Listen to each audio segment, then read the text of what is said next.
Alright, so it is time for the second deck review of Wyrdhollow. Second universal deck review, that is. And I previously reviewed the Seismic Shock rival deck, and I am now going to review the Toxic Terrors rivals deck. Before we get going, as always, make sure to like the video, comment on it, and subscribe. Right, so let's get cracking with the Surges, followed by the end phases, followed by the Ploys, and then finishing up with the upgrades. And off that, a quick recap with my favorite cards and my overall thoughts on the deck as a whole. So, Toxic Terrors, just like the Seismic Shock, does not have a plot card, and I am a fan of that. I think the plot cards are, they are fun in a way, but they do add a level of complexity to the game that's not really needed. And then it becomes a case of whoever remembers the most things wins. And I don't really like that, generally speaking. So, starting off with the Surges here. Carve a Path.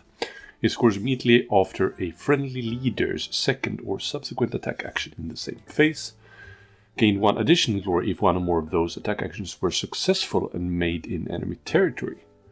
This is a very good card for a Voltron type warband, such as we have a plethora of them, like Rothgorns, Canaan's Reapers, Mollog, what have you, right? So, or even like Morgok or some other elite team.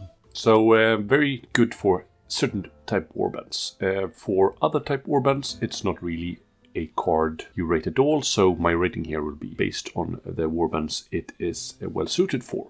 Next up we have Deluge of Toxins. Scores immediately after a power step if 2 or more friendly poison gambits are persisting, or 3 or more friendly gambits are persisting. So either 3 general gambits, I guess, including specific ones, or 2 poison gambits persisting. So let's just check out how many poison gambits we have here. We have a poison gambit there, 2, 3, 4, 5, 6. 6 poison gambits are available in this particular deck, so this seems fairly scoreable, right? So I would definitely rate this if you're digging deep into this specific deck. Next up we have Expunged. Its dual scored immediately after 1 or more poison gambits that were affecting an enemy fighter are discarded. And 3 or more poison gambits are in your power discard pile. This is a bit slower. It's probably okay. Let's just check the gambits here. Okay. So I think it's pretty strong if you lean heavily into this deck. So I think the Expunged is fairly doable. It's okay, I think, because it still requires 3 poison gambits to be in your discard pile, so it's gonna be slow, but later on it will be very doable. Then we have Mass Poisoning for 2 glory. Seems to be a very popular thing to include these 2 glory searches that way back were very, very rare. So Mass Poisoning means that you scored immediately after a friendly fighter with 1 or more poison upgrade makes a second or subsequent successful attack in the same phase. So let's check how many poison upgrades there are. 9 of the 10 upgrades are poison upgrades. And we need to what? We need to make a second successful attack action in the same phase. It's doable. I think it's less of a trap than some other 2 glory searches. I still think it's slightly a bit of a trap, but I think it could be worth including. So I think it's in the okay pile. Then we have Toxic Demise. Scores immediately after an enemy fighter affected by 1 or more persisting poison gambits is taken out of action. This should be doable, right? So I think it's a good card for this lot. Then we have the end phases here. Capable Poisoner scores in an end phase if your warband made 1 more successful attack actions in the preceding phase. And 2 more surviving friendly fights each have 1 or more poison upgrades. This seems pretty easy for 2 glory, actually, given that we have 9 poison upgrades here. I would call that a good, at least good end phase, maybe even great for this specific deck. Then we have Dual Contamination. It's hybrid scored in end phase for 1 glory. 2 or more poison gambits are persisting, or 2 more friendly fighters each have 1 more poison upgrades. It seems decent enough, right? It's just 1 glory, so it's going to be an okay card. Lone Claim. Dual scores in end phase if your warband holds 1 or more objectives in no one's or your turn, and each other warband holds no objectives for 1 glory. I think that's a tall order for 1 glory. I would pass on that one. Lurk in Wait. Scores in end phase if 1 or more friendly fighters are each in enemy territory, and 1 or more of those friendly fighters have no move or charge turn. It's gonna be a hard card in the first round, but I mean, for some teams it might prove okay, like Squitch's Spite Claw, because you can raise them in any starting X. But for most teams, it's going to be too slow to include 1 glory. I mean, you could get there by pushes, but I think it's not really worth 1 glory. So I'm going to pass on that one for most teams. Superiority confirmed. Scores in end phase if a friendly leader is in enemy territory, and the wound characteristic of enemy fighters that are out of action add up to 4 or more. For Voltron type teams, this is really good. Otherwise, it's a pass. So I think it's a good card for certain teams. Then we have Venom Gorged. Scores in end phase if 1 or more friendly fighters who each have 1 or more poison upgrades or holding an objective in enemy territory. Yeah, that seems pretty easy, right? 2 glory for 1 guy with an upgrade, basically. Since most upgrades here are poison upgrades, that's really easy. It's a great card, I would say. Now we have the Ploys.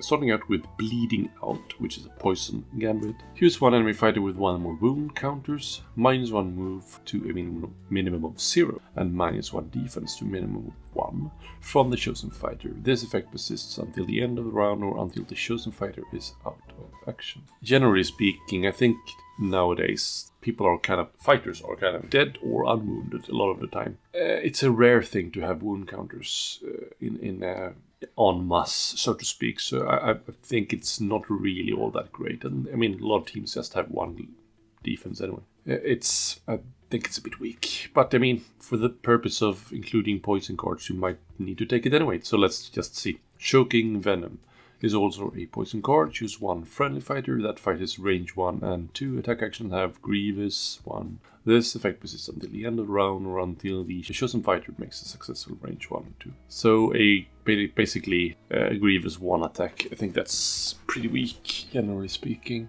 Freezing Venom. Choose 1 enemy fighter. The chosen fighter cannot make super actions, and attack actions that target the chosen fighter have snare. So the chosen enemy fighter can't make super actions, and attack actions that target the chosen fighter have snare. So let's clarify the reading there. It's a bit easy to misread it. This effect persists until the end of the round or until the chosen fighter makes an attack action or until the chosen fighter is dealt damage.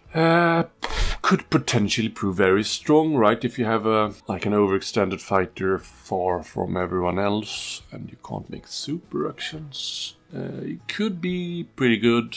You will probably need to include at least 5 poison cards here for poison ploys to score those searches. So yeah, it's okay. I think it isn't really great. Hidden Lair. Pick 1 objective token in the same hex as an enemy fighter. This is not a poison card.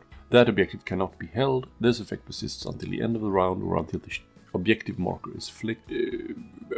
Yeah, pretty annoying, I guess. It's not a poison card though. It's okay. It could, in the right circumstance, be a great card.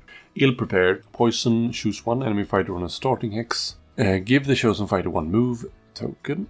The chosen fighter cannot make attack actions while that fighter is on the starting hex. This effect persists until the end of the round or until the damage is dealt to the chosen fighter. That's really annoying. And dealing out move tokens is very hindering, even though you can move several times, but you can't because you can't charge once you have that move token. And you have to then basically move to another place that's not a starting hex, and then you can attack again. So that's really annoying. And then we have Insect Swarm, which is poison. Choose 1 enemy fighter within 1 hex of 1 or more feature tokens and or hazard hexes. And hazard hexes are, as I've said in the last video, cover hexes, lethal hexes, or snare hexes, right? Roll a number of attack dice equal to 1 plus the number of poison gambits in your power discard pile. Deal 1 damage to the chosen fighter for each roll of hammer to maximum 2 damage. Pretty unreliable, but it's not great.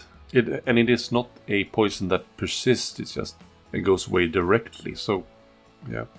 But it gets into your discard pile, which is also useful, I guess. Keep the forest at bay. Choose 1 enemy fighter in enemy territory and up to 2 friendly fighters. Push each chosen friendly fighter 1 hex closer to the chosen fighter. So no range restriction there, really. Yeah, that's very good. Is it a great card or is it a good card? Choose 1 enemy fighter in enemy territory and up to 2 friendly fighters. Push each chosen fighter in 1 hex. I think that's a great card, actually. Yeah, potentially pushing 2 is always very, very good. Even though it is a kind of a restricted push, you could always find a good opportunity for such a card. The enemy fight has to be in enemy territory though, but I think it's still very good. So let's call it good/great. So no safe ground. Choose 1 fighter within 1 hex of 1 or more feature tokens and or hazard hexes. Stagger the chosen fighter, then push that fighter with 1x unless the fighter is holding an objective. Yeah, I think that's pretty good because you can push both friend and foe. Although there are some caveats here. Having the opportunity to push both friend and foe with a specific card is always a great card. It's not a bad poison card though, mind you, but I think it's a great card. Spit Venom is a poison card. Choose one enemy fighter adjacent to one or more friendly fighters.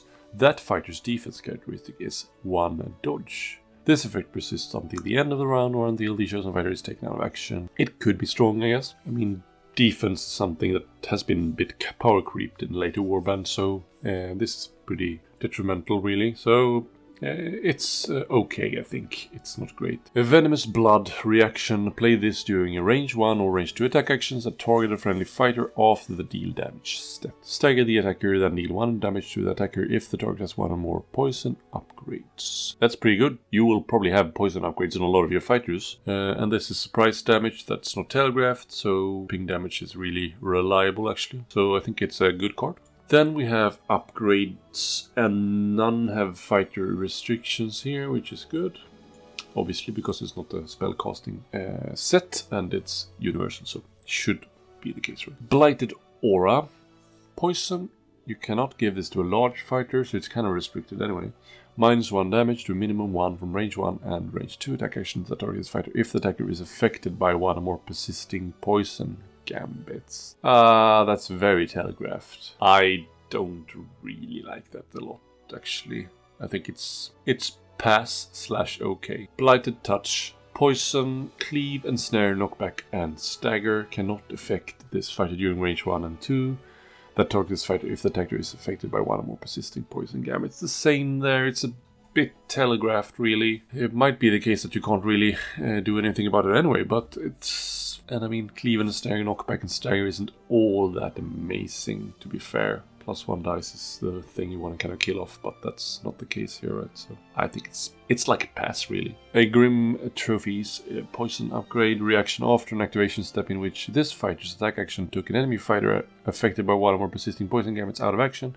Give 1 friendly fighter within 2 hexes of this fighter 1 poison upgrade from your hand.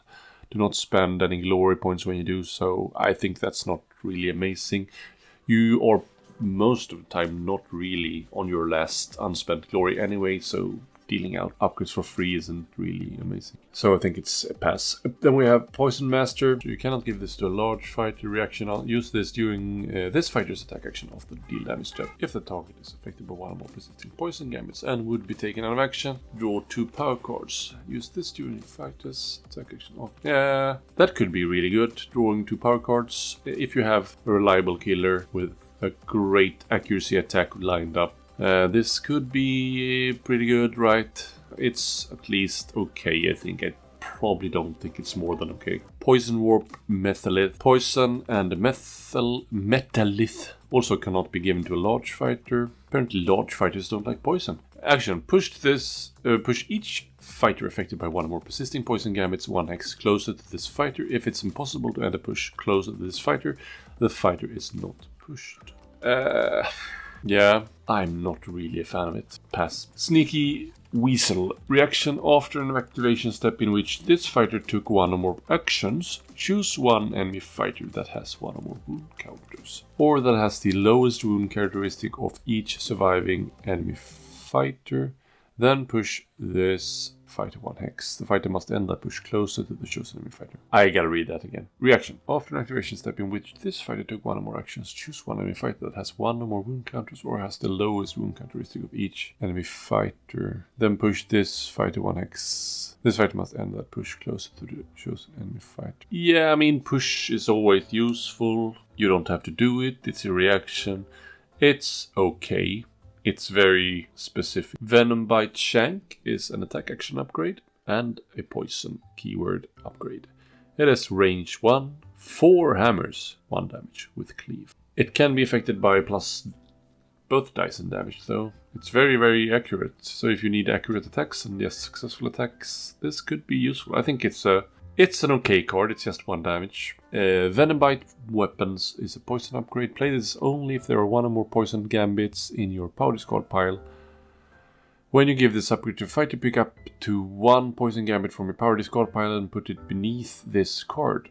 Reaction. After this fighter's successful attack action, place the poison gambit beneath this card in your hand. Then pick up to 1 poison gambit from your power discard pile and put it beneath this card. So recycling poison gambits then. It's probably very useful. I'm gonna say it's okay though. Kells is a poison upgrade. It's +1 damage to this fighter's range 1 and 2 if the target is affected by 1 or more persisting poison gambits, and or this fighter has 2 more poison upgrades. So the second option there is probably more reliable. +1 damage cards are rare, and it's fairly easy to get this effect off, so I would say it's a good card for this particular deck. We also have a Wicked Hunter, which is also a poison upgrade, which has the reaction: after you play a poison gambit, push this fighter 1 hex, then stagger each enemy fighter adjacent to this fighter. So if you have a particularly important fighter, this reaction could prove very useful, and you could potentially pull this push off several times in a game. And the stagger there is pretty nice icing on the cake, so I think that's a good card as well. So I'm probably going to give this deck a 2 out of 5. I think the Seismic Shock just seemed way more like balanced, and I think this had a very promising start with some decent searches and then just kind of tapered off and didn't really seem all that great. I think a team that has a good Gambit and upgrade pile could make use of this card lot, because there are some okay objectives. I just didn't really feel the Gambits and upgrades here. Especially the upgrades felt really weak. So I'm gonna give this a 2 out of 5. So if you haven't already, check out the Seismic Shock review as well. And next time I'm probably gonna rate the 2 teams in the box as well. The Domitans and little Ephelims, I think. Can't remember all the names of every warband, but I think I'm in the right ballpark there. So make sure to like the video, comment on your thoughts on this Toxic Terrors rival deck, and subscribe if you haven't already done so, and also hit that bell button as to not miss out future comment here on the channel. So take care.